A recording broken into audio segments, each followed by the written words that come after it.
there, everyone. Recently, I've been working on a course I'm putting together about alternative energy, and not necessarily for just a short little power outage, but something that lasts long term. More specifically, solar energy, battery banks, stuff like that. But I wanted to do a quick video here on different types of batteries as far as flashlights go and shortwave radios, or our ham radios and all of that stuff, and some of the different options that are out there. Batteries, it used to be that the only option we had were the alkaline batteries. And these days, there's just a lot of different ones available. I've got a couple here that I want to show you, but I also want to go through some of the different types so you can get a better idea about which batteries are good and which batteries aren't, and what your options are. It seems like there's just so many, it's kind of hard to figure out these days, but when you boil it down, it really isn't that complicated. Before I go over that, I want to go over some of the important things to consider when you're trying to choose that battery. The first one being the most important one, which is battery voltage. Devices like radios and anything that takes a AA, a AAA, a C, or a D battery, they usually run on 1.5 volts. Now, you'll notice that some of these rechargeable batteries are 1.2 volts, but they work just the same. It's the way they measure the voltage. But the battery voltage is important, especially when you think about the lithium-ion batteries. Most of those are 3+ volts. So even if you get a battery that is the same size as a AA battery, it doesn't necessarily mean it's going to work in your device. It could actually harm your device by putting too much juice through it. So pay attention to those. Lithium ions are usually the ones that have the higher voltage. They do, I think it's Kentley makes a lithium-ion battery now that's in AA or AAA size that runs on 1.5 volts, but I'm not so, I don't know about the reviews aren't so great, and I'm not sure about that. I'll have to review that in the future before I say they're good. The next one here is battery capacity. This is probably pretty obvious to a lot of you, but I want to go through it because it's pretty important. The milliamp hours is what is used, and this is in all sorts of devices, whether you're talking large scale, small scale, solar stuff. Milliamp hours is what's used to measure the battery's capacity. The more milliamp hours it is, the longer it's going to last, depending on what load is on it.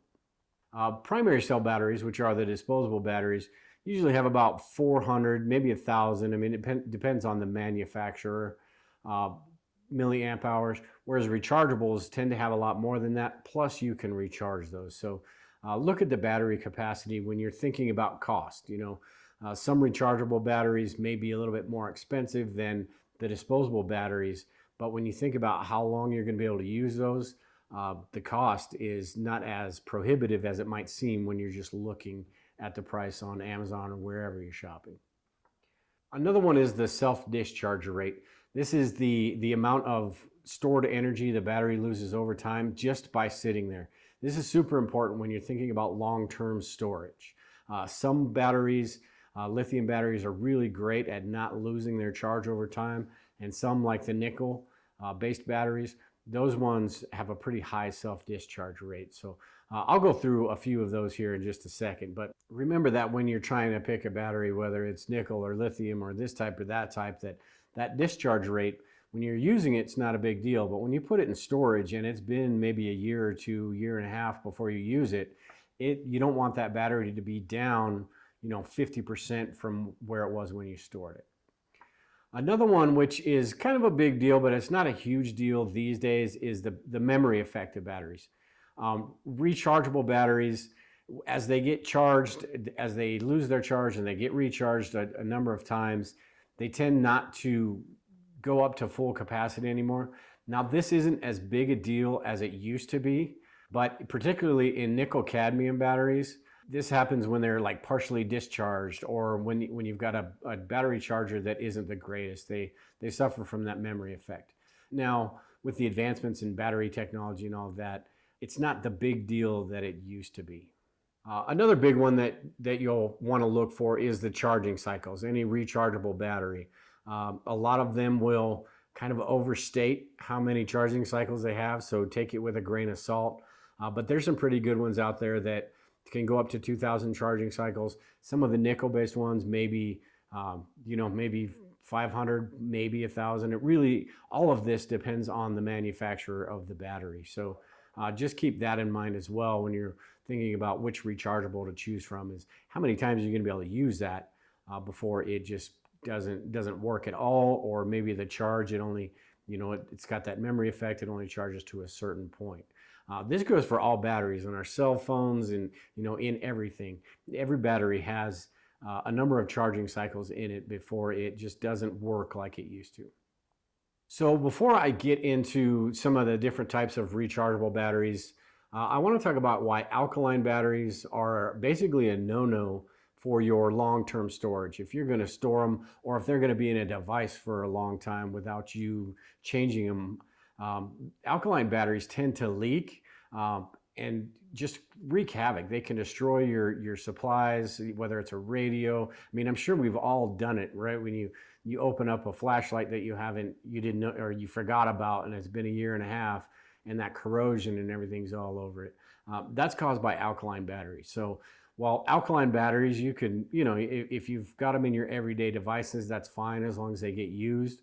But if you've got something you put it away in storage, either don't store those alkaline batteries in that, or just, there's just a lot of different options anyway, so maybe not even have alkaline batteries in your storage. Lithium batteries, that's why they're gaining so much popularity, is because lithium batteries, while they're a little bit more expensive than alkaline, they don't have that leakage problem that alkaline batteries do. Okay, so I want to go over this chart, and this chart is AA batteries. Most of them are rechargeable. The Energizer Ultimate Lithium isn't rechargeable, but I put this together to just kind of give you a comparison of how these different batteries stack up against each other. One of my favorite batteries is the Loop Lsd Battery, and the LSD means low self-discharge. This battery puts out 1.2 volts, but as I said before, just because it's not that 1.5, it's still going to work in just about all of your devices. Some it may not, but for most of them it's going to work. The capacity of these, I believe, is up to 2,000 milliamp hours, and these are the Loops right here. On this package it says 2,100 milliamp hours. They last 10 years in storage. It says 10 years on here, but 10 to 20 years is some stuff that I've read. Charging cycles, like I said, they say 2,100 charging cycles. Realistically, you're probably looking at 500 to 1,000, but still a pretty good battery.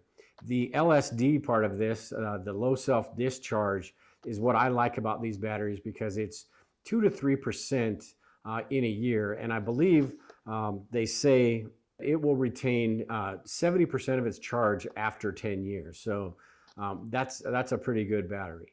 The downside of these is they only come in AA and AAA sizes. So, but they do have adapters. So if you need C batteries, they've got adapters for that, or D batteries. You can put a couple of these in the D adapter and they should work fine. The other ones are the Loop Pro that I have on this chart.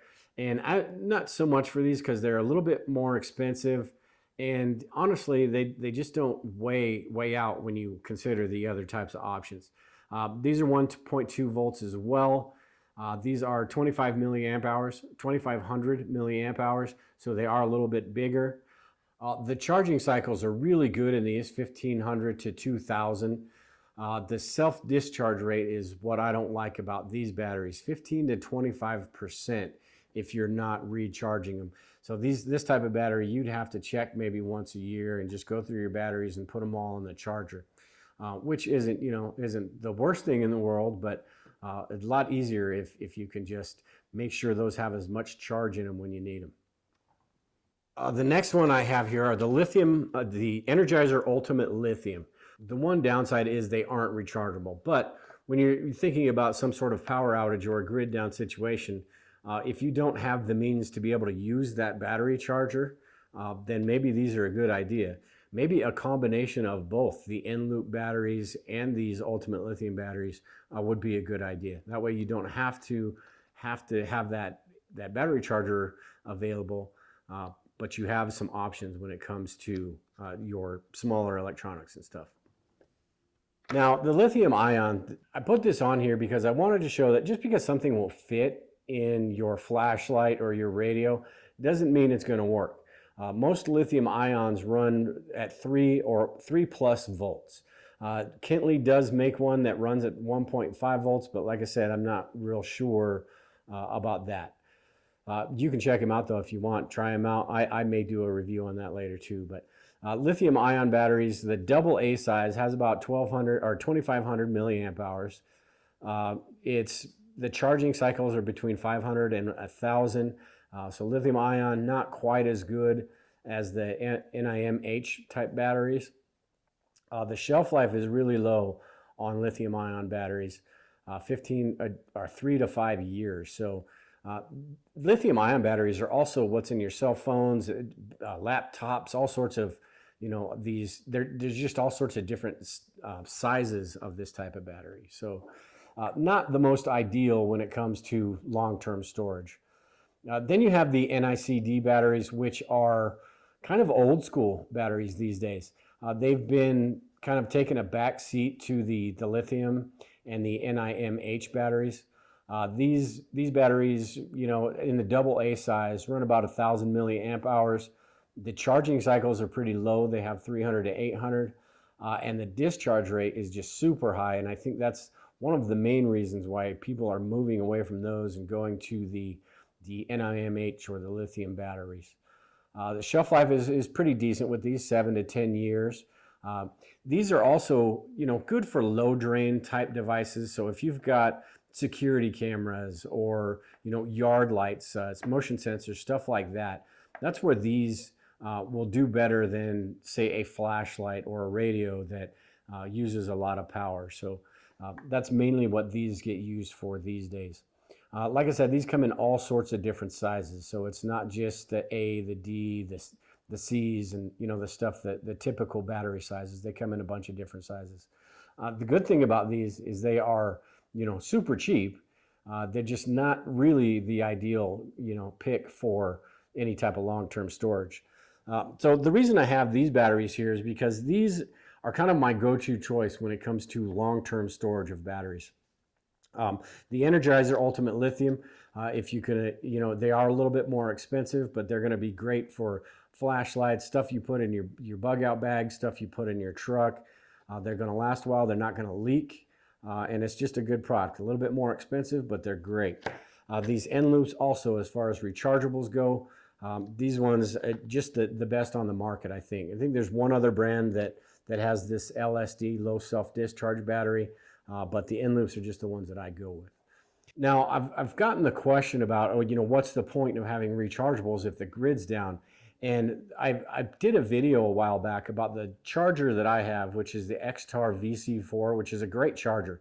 I've had it for a few years now, and it's still working, so I have no complaints about it. But what I like about that charger is I can plug it in.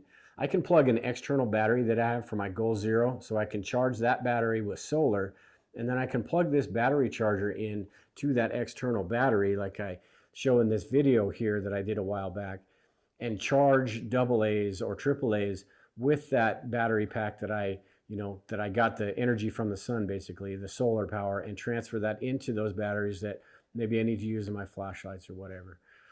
So, having a good battery charger is a good idea. Like I said, I recommend this XTAR VC4. Been a great battery charger.